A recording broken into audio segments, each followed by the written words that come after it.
비가 왔어요.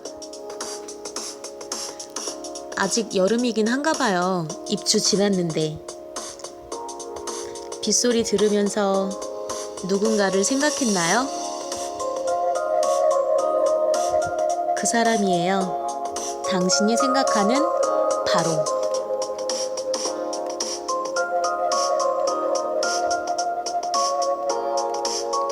Y뉴스 외전 책 읽어주는 여자 나디아입니다. 연암서가에서 펴낸 피터 싱어의 동물의 방을 보고 있죠? 이 책은 김성한 선생님 옮김이에요.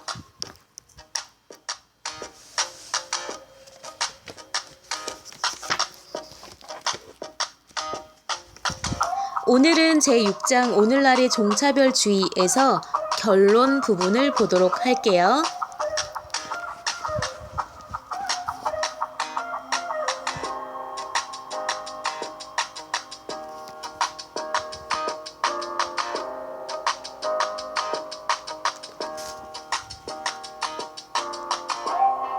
이 책의 요지는 단순히 한 개체가 어떤 종에 속해 있다는 이유로 그 존재를 차별하는 것이 일종의 편견이라는 것이다. 이러한 태도는 어떤 인종에 속해 있는가에 따라 개인을 차별하는 것과 다를 바 없이 부도덕하고 정당화될 수 없다. 이 주장이 그저 다른 사람들이 받아들일 수도 받아들이지 않아도 되는 단순한 주장 또는 사견을 드러낸 것으로 파악하는 것에 만족하지 않았다. 종차별을 반대하는 입장을 감정이나 정서에 호소하지 않고 이성에 호소하며 논증했다. 이러한 길을 택한 것은 다른 동물에 대한 애정 어린 느낌과 존중의 감정이 중요하지 않아서가 아니라 이성이 훨씬 보편적이며 호소력 또한 더욱 강력하기 때문이다. 물론 다른 동물들에 대한 순수한 동정 어린 관심을 모든 쾌고 감수 능력이 있는 존재에게 확대함으로써 자신의 삶에서 종차별주의를 제거해버린 사람들을 매우 높이 평가한다. 하지만 오직 동정심과 고운 마음씨의 호소에서는 대부분의 사람들에게 종차별주의의 그릇됨을 설득할 수 없다. 우리는 심지어 인간들 사이의 문제를 고려할 때에도 오직 자신이 속한 국가와 인종만을 고려하는 데 놀라울 정도로 익숙하다. 대부분의 사람들은 최소한 명목상으로라도 이성의 귀를 기울일 준비가 되어 있다. 물론 도덕성의 우열의 차이가 없다고 말하면서 지나친 주관주의의 유희에 빠진 사람도 덜어 있기는 하다. 그렇게 말하는 사람에게 히틀러의 도덕성 내지 노예상인의 도덕성이 알베르트 슈바이처나 마틴 루서 킹 목사의 도덕성과 다를 바 없다고 생각하느냐고 종용해보면 그들은 결국 어떤 도덕성이 다른 도덕성에 비해 훌륭하다고 믿고 있음을 부인할 수 없을 것이다. 이와 같은 이유로 이 책을 통틀어 이성적 논의를 사용했다. 이 책의 주요 논의를 반박하지 못했다면 이제 당신은 종차별주의의 그릇됨을 인정해야 할 것이다. 이러한 사실은 당신이 도덕에 대해 진지하게 생각할 경우 삶으로부터 종차별주의적 실천을 제거하기 위해 노력해야 하고 종차별주의에 반대해야 함을 의미한다. 그렇게 하지 않을 경우 당신은 위선이 아닌 이상 인종차별주의나 성차별주의를 비판할 아무런 근거를 갖지 못한다. 동물학대가 인간학대로 이어질 수 있기 때문에 우리가 동물에게 친절해야 한다는 식의 주장을 피하였다. 물론 다른 동물에게 친절할 경우 인간에게도 친절하게 되는 경우가 많을 수 있다.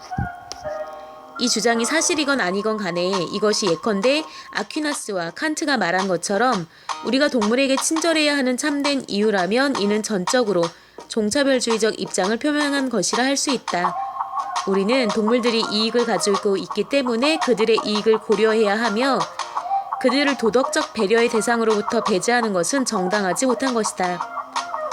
인간에게 유익한 결과를 가져오는지의 여부에 따라 동물을 배려할지의 여부가 결정된다고 생각하는 것은 동물의 이익 자체가 배려를 보증하지 않는다고 생각하는 것과 다를 바 없다. 이와 유사하게 채식이 동물 고기가 들어간 식사보다 건강에 유익한지에 대한 전면적인 논의를 피했다. 물론 채식이 건강에 좋다는 사실을 보여주는 증거는 많다. 채식주의자가 적어도 동물을 먹는 사람들과 다를 바 없이 건강할 수 있음을 보여준 것으로 만족했다. 그 이유는 여기에서 한 걸음 더 나아갈 경우 심층적인 연구를 통해 고기가 포함된 음식이 건강에 더 유익하다는 사실이 드러나면 채식주의자가 되는 것을 옹호하는 논변이 붕괴되고 만다는 인상을 줄 수 있기 때문이다. 동물을 해방한다는 관점에서 보았을 때 동물에게 고통을 안겨주지 않고 살아갈 수 있다면 우리는 마땅히 그러한 삶의 방식을 취해야 한다. 동물 해방을 옹호하는 논변이 논리적인 설득력을 가지고 있으며 반박될 수 없다고 믿는다. 막상 현실에서 종차별주의를 전복시키기란 그리 만만치 않다. 우리는 종차별주의가 서구 사회의 의식 속에 깊이 스며들어 있는 역사적 뿌리를 가지고 있음을 살펴보았다. 또한 우리는 종차별주의적 관행을 없앨 경우 거대한 농업 관련 기업, 연구가와 수의사협회의 기득권을 위협할 수 있음을 살펴보기도 했다. 필요하다면 이러한 기업과 단체들은 자신들의 이익을 확보하기 위해 수백만 달러를 기꺼이 사용할 것이며 이때 대중들은 그들이 동물을 학대하지 않았다는 선전 세례를 받을 것이다. 게다가 대중들은 식용으로 사용하기 위해 가축을 사육해서 도축하는 종차별주의적 관행이 계속됨으로써 이익을 얻는다. 또는 그렇게 생각하고 있다. 이 때문에 사람들은 이러한 관행이 별로 잔혹하지 않다는 확신을 기꺼이 수용할 태세를 갖추고 있다. 또 이미 살펴본 바와 같이 사람들은 이 장에서 살펴본 유형의 잘못된 추론을 기꺼이 받아들일 준비가 되어 있다.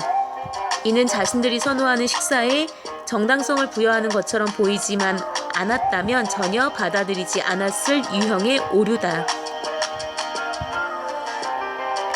이처럼 오래된 편견과 강력한 기득권, 체질화된 습관을 극복하고 동물해방운동은 과연 성공을 거둘 수 있을까?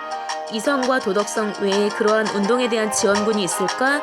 불과 10여 년 전까지만 해도 우리에게는 이성과 도덕성이 마침내 승리하리라는 확신을 제외하고는 동물해방 옹호 논변이 승리를 거두리라는 희망을 뒷받침할 수 있는 것은 아무것도 없었다.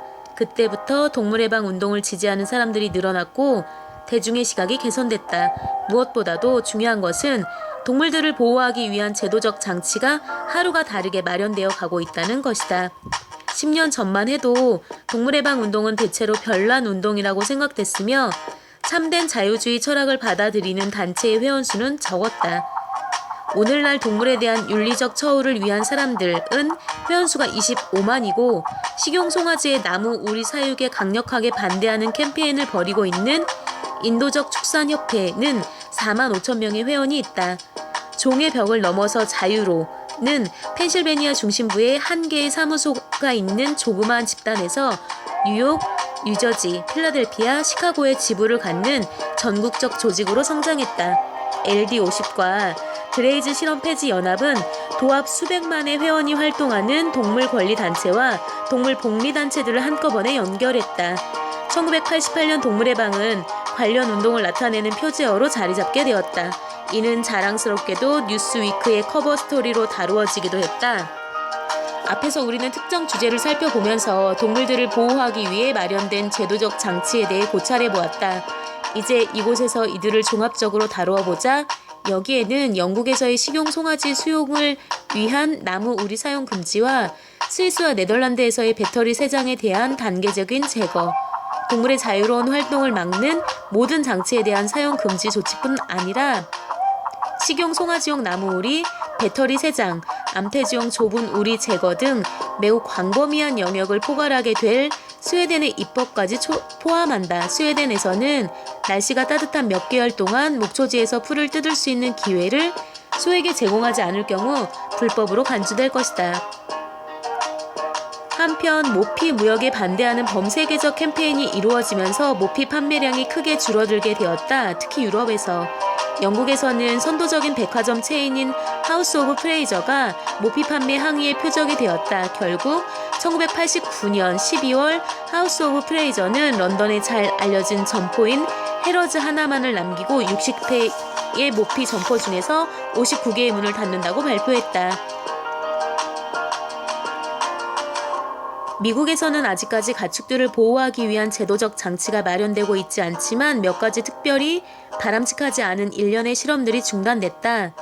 이러한 시도가 최초로 성공한 것은 1977년이다.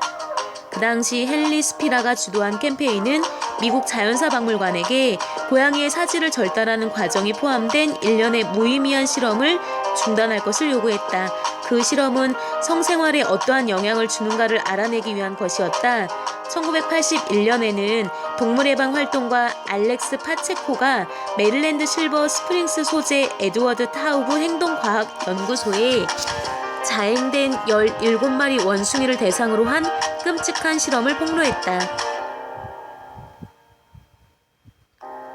국립위생연구소는 타우브에 대한 자금 지원을 중단했으며 타우브는 미국에서 동물학대 명목으로 유죄 판결을 받은 첫 번째 연구자, 이후 연방정부의 조세 자금 지원을 받는 동물 실험가들은 주의 학대 방지법을 따를 필요가 없다는 기술적인 근거로 판결이 번복됐지만 연구자가 되었다. 소송이 진행되는 동안 동물에 대한 윤리적 처우를 위한 사람들이라고 불리는 신생단체는 전국적인 유명세를 탔다. 이 단체는 1984년 토머스 게나렐리 박사가 펜실베니아 대학에서 행한 원숭이를 대상으로 한 두뇌 손상 실험을 중단시키려는 활동을 주도했다. 이러한 노력은 동물학대에 관한 끔찍한 비디오 테이프가 공개됨으로써 방아쇠가 당겨졌다.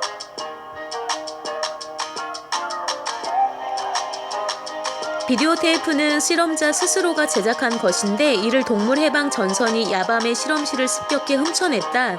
이 비디오 테이프가 공개됨으로써 게나렐리에 대한 보조금 지원이 취소됐다.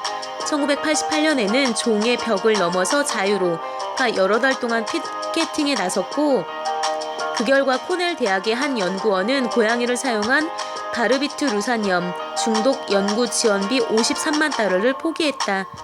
비슷한 시기에 이탈리아의 패션 체인점인 베네통은 동물을 사용한 새로운 화장품 안전 실험을 더 이상 시행하지 않겠다고 선언했다. 베네통은 동물에 대한 윤리적 처우를 위한 사람들이 주도하는 국제 캠페인의 표적이 되어 있었으며 여기에는 7개국의 동물 해방 활동가들이 동참했다.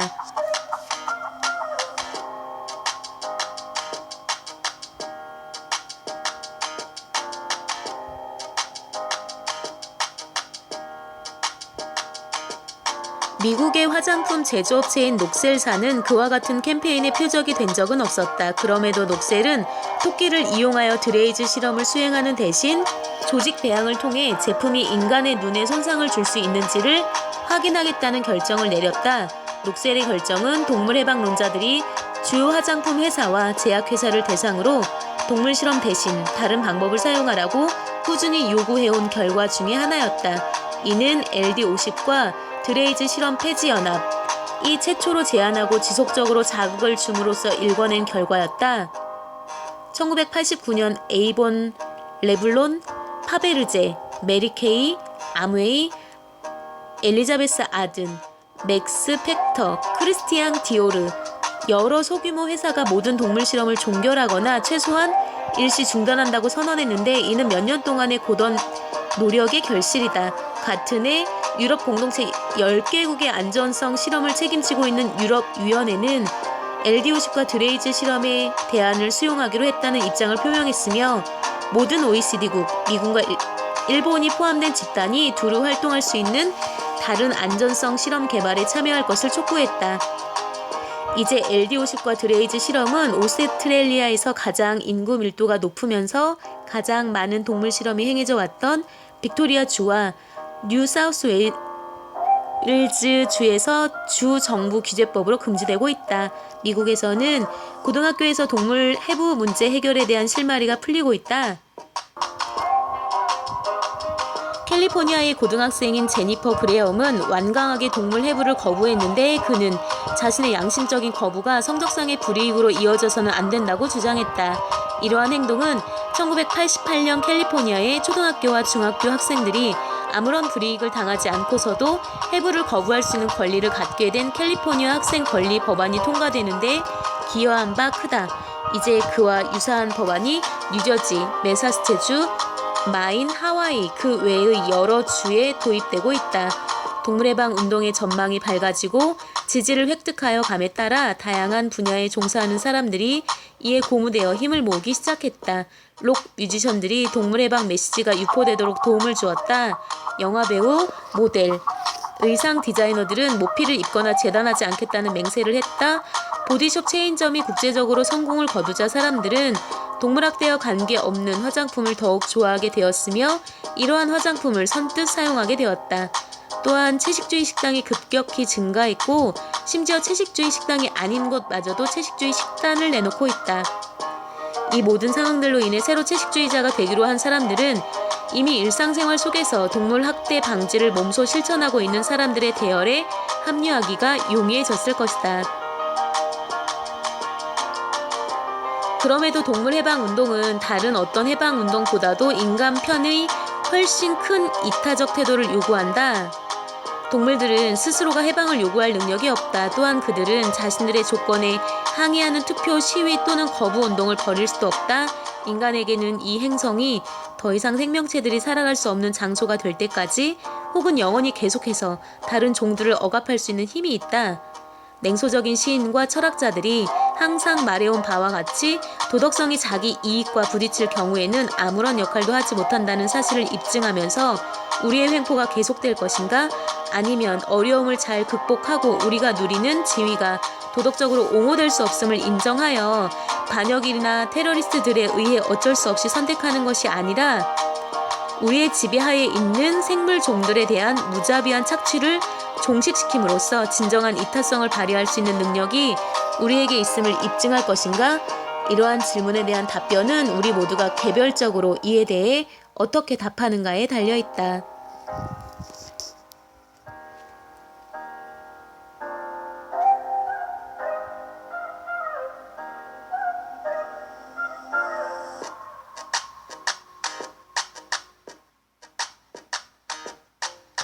지금 이 순간에도 많은 동물들은 강제로 태어나고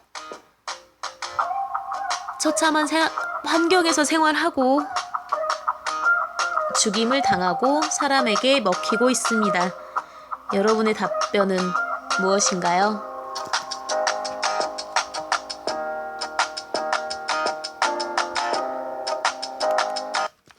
Y뉴스 외전 오늘의 희망 메시지는요. 찾아오는 모든 기회에 열려있으라 입니다. 이 책은 제가 요즘에 읽고 있는 책에 나오는 문장인데요. 좋죠. 인생은 돌발과 변수의 연속이죠. 그 모든 변화들에 자신을 맡겨보는 건 어떨까요?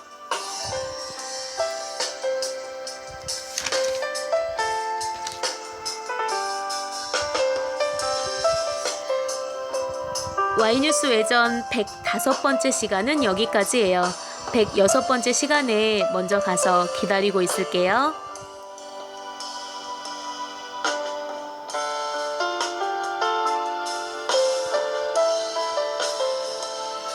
기억하세요. 여러분은 아주 특별합니다.